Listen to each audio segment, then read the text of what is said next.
Oi, pessoal, bom dia. Nós vamos apresentar o trabalho de sistema locomotor da matéria de patologia veterinária do IFMG, falando sobre osteoporose.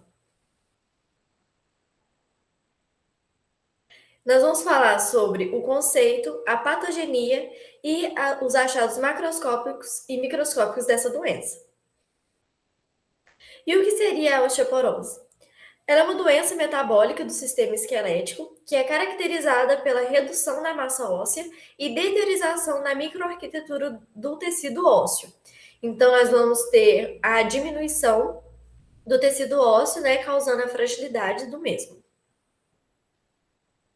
Ao contrário de algumas outras doenças dos ossos, né, na osteoporose nós vamos ter a mineralização do osso permanecendo normal. Então, ele vai continuar ocorrendo a mineralização, porém vai ter uma perda excessiva do tecido ósseo. E sobre essa remodelação do tecido ósseo, isso é uma coisa completamente comum, ela é uma coisa fisiológica e serve para manutenção da resistência do esqueleto e pela reparação de pequenas lesões. Então é comum ter essa manutenção de retirada e criação de novos tecidos ósseos. E esse, esse mecanismo vai depender de três células principais, que seriam os osteoblastos, os osteócitos e os osteoclastos. Os osteoclastos, eles são células que vão ser responsáveis pela reabsorção óssea. Então, eles vão degradar, eles vão liberar enzimas que vão degradar o tecido ósseo ou envelhecido ou danificado, por exemplo, em caso de lesões, e vai remover esse tecido que ela mesma degradou. E, posteriormente a isso, os osteoblastos vão entrar sintetizando uma nova matriz óssea, a matriz osteoide, e vai promover a sua mineralização, formando um novo osso. E alguns osteoblastos eles vão ficar retidos nessa nova matriz óssea e vão se diferenciar em osteócitos, que vão ser células maduras que vão servir como mecanosensores que vão detectar quando precisa ser feita essa manutenção, ou seja, quando precisa degradar algum tecido ósseo ou então produzir mais.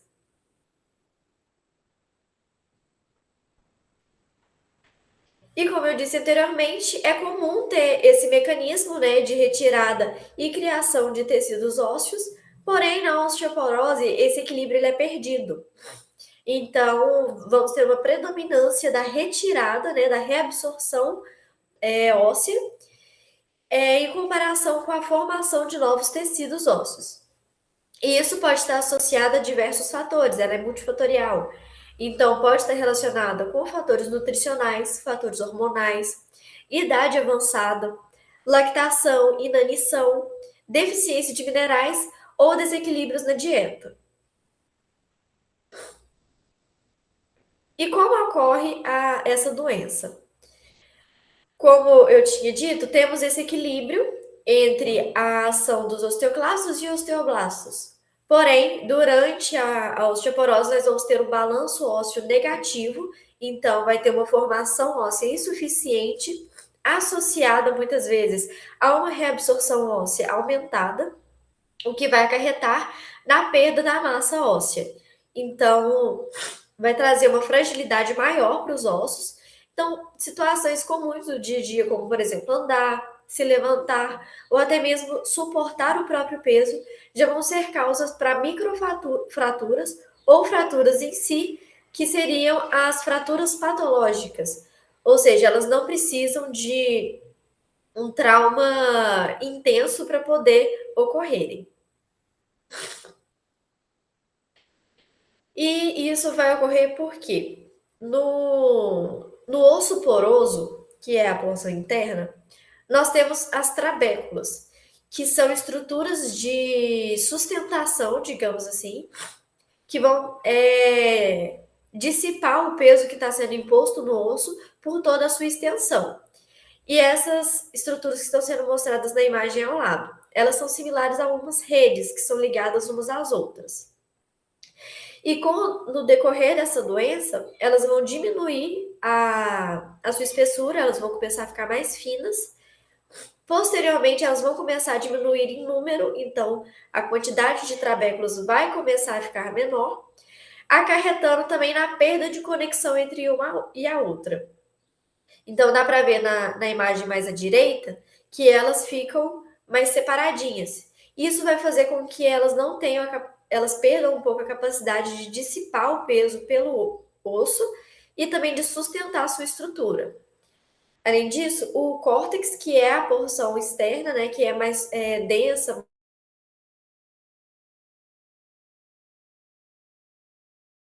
Então, a região que é mais compacta, exatamente para poder sustentar traumas e ficar firme, né, não ocorrer as fraturas, ela vai começar a ficar mais fina e frágil.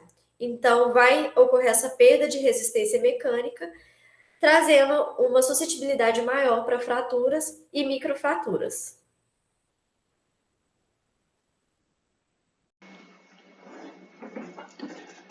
Então, agora entrando no artigo dos suínos, a patogenia começa com um fator nutricional bem específico. Então, esse surto aconteceu devido a uma alteração na formulação da ração dos suínos. Houve um acréscimo de um excesso de óxido de zinco. E isso foi comprovado a um exame, o exame de zinco hepático, que mostrou uma quantidade maior de 2.300 ppm. E também um exame que mostrou o cobre hepático baixo. A gente entendendo o mecanismo, a gente vai ver que vai gerar uma deficiência de cobre. Por quê? Porque há um antagonismo de zinco e cobre na absorção intestinal. Então, quanto mais cobre, quanto mais zinco no intestino, menor a absorção de cobre. Foi exatamente o que aconteceu aqui. Um acréscimo de zinco na ração gerou uma diminuição da absorção de cobre, gerando uma deficiência secundária de cobre. Por que não deficiência primária? Porque a deficiência primária seria se não tivesse cobre na ração. Mas está tendo cobre, só que não está sendo absorvido por esse excesso de zinco. Então, por que essa deficiência de cobre vai gerar osteoporose? Por que eu estou falando disso tudo? Porque o cobre ele é muito importante na formação do colágeno, porque ele é importante na formação do colágeno. E o colágeno ele é muito importante porque ele faz parte da parte orgânica da matriz óssea. É como se fosse uma armação interna que vai garantir a resistência e também vai ser a base para a deposição de minerais. Então, quando vai haver essa deficiência de cobre, vai gerar uma falha nas ligações do colágeno, que vai gerar uma matriz óssea menos resistente. Na microscopia também, como vamos falar daqui a pouco, se viu trabéculas finas e desconectadas e córtex fino e poroso. E também uma menor concentração de osteoblastos, que ocasionou então uma formação óssea prejudicada. E por que nos suínos é tão grave? Porque os suínos eles estão em aumento de peso a cada dia. Cada dia ele está crescendo, ele está ganhando peso e essa matriz óssea está cada vez ficando menos resistente. E o que vai ocasionar no final? Fratura. Fratura em membros, fratura em costelas, fratura em vértebras. E fratura em vértebras é um perigo, porque pode gerar paresia e também paralisia, pela compressão da medula espinhal. Agora entrando no artigo dos caprinos, a gente vai ver que é diferente, não é por um fator nutricional bem específico, é por uma desnutrição crônica.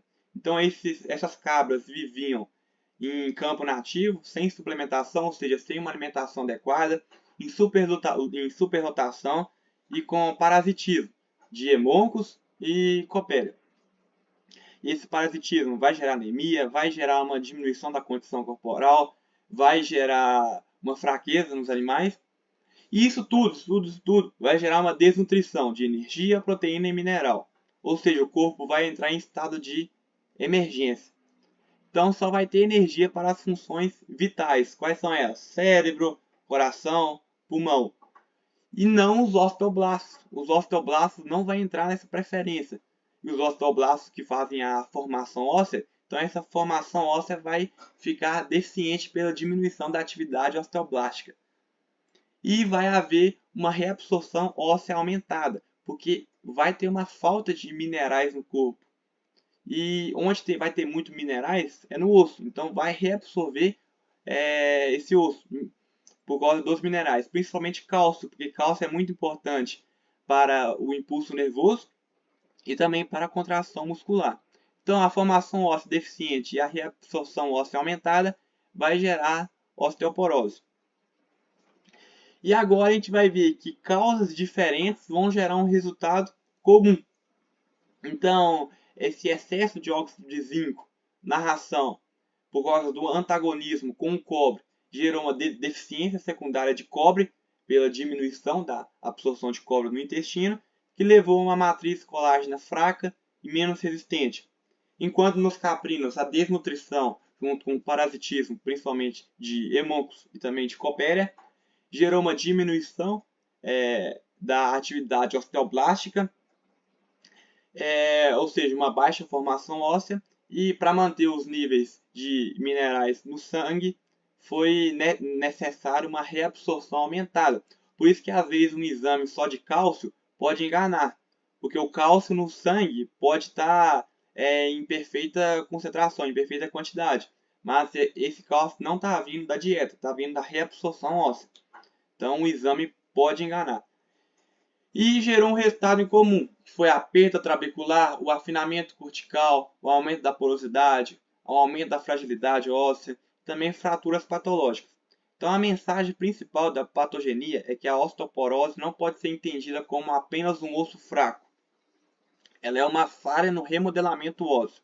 O osso perde massa e perde também estruturas, e para de suportar cargas que poderiam ser suportadas em condições normais. Então, no final vai gerar o quê? Vai gerar fraturas. E essas fraturas vão ser pela arquitetura interna anormal e deficiente, e também a perda da capacidade de sustentação pela diminuição da resistência óssea. Tá. Então, de acordo com o que o Arthur explicou, né, essas alterações vão levar a diversas manifestações clínicas, que pode ser emagrecimento, tanto pela deficiência nutricional, tanto pela dor, né, que vão reduzir o consumo de alimento. Pode ocorrer também dificuldade de locomoção, pois esses ossos vão ficar menos resistentes e suportar menos os pesos desses animais. E nos casos mais graves, pode ocorrer a permanência em decúbito por longos períodos, justamente devido à dor e à fragilidade óssea.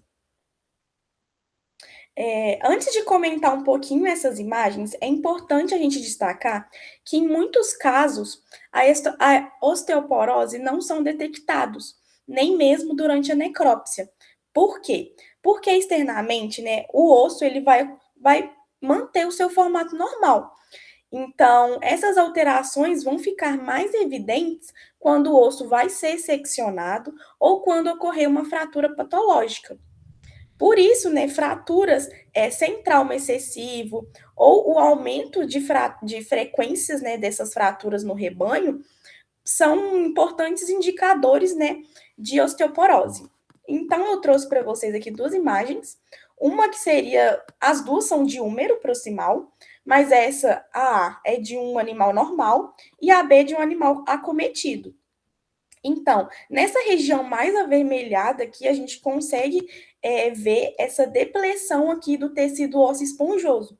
Normalmente, nessa área aqui, como a gente pode ver na figura A, ela é preenchida por numerosas trabéculas ósseas, né? Formando uma forma mais densa. E aqui também a gente pode perceber que tem nessa parte mais amarelada, que seria a gordura da medula óssea, que em animais mais debilitados pode ocorrer a atrofia serosa dessa gordura, porque ela vai ser utilizada, né, como fonte de energia aí vai adquirir um aspecto mais gelatinoso, né, mais translúcido, e vai entremear ali nessas vacuolizações que as trabéculas fizeram. Nessa figura aqui, a gente pode ver, né, o osso esponjoso também nessa cavidade, devido à perda, novamente, do tecido ósseo. Esse é um fêmur distal, e aqui a gente consegue ver direitinho, né, esse formato externo conservado, mas internamente com um aspecto mais poroso, né. Nessa figura 3 é o que mais a gente consegue observar, justamente por essas cavitações maiores aqui, essa depressão, ele principalmente, né, nesse osso metafisário, apresentando uma acentuação muito maior e associada também ao afinamento desse osso cortical, e que é uma das principais alterações, né, para riscos de fratura. Olha, né, essa espessura desse osso, dessa cavidade aqui, que está bem fininha, proporcionando aí essa maior fraturas patológicas. Foi? Em relação à descrição microscópica, os artigos citaram como principal achado a redução no número e na espessura das trabéculas ósseas. Aí aqui é a osteoporose em caprinos, e a primeira imagem, a figura A, mostra uma cabra normal, mostrando uma estrutura normal das trabéculas, e na figura B mostra as trabéculas ósseas reduzidas em número e espessura. Aí a gente pode ver na setinha, indicado pela setinha, essa parte mais eosinofísica, onde a gente pode ver que na figura B está com menor quantidade essas trabéculas.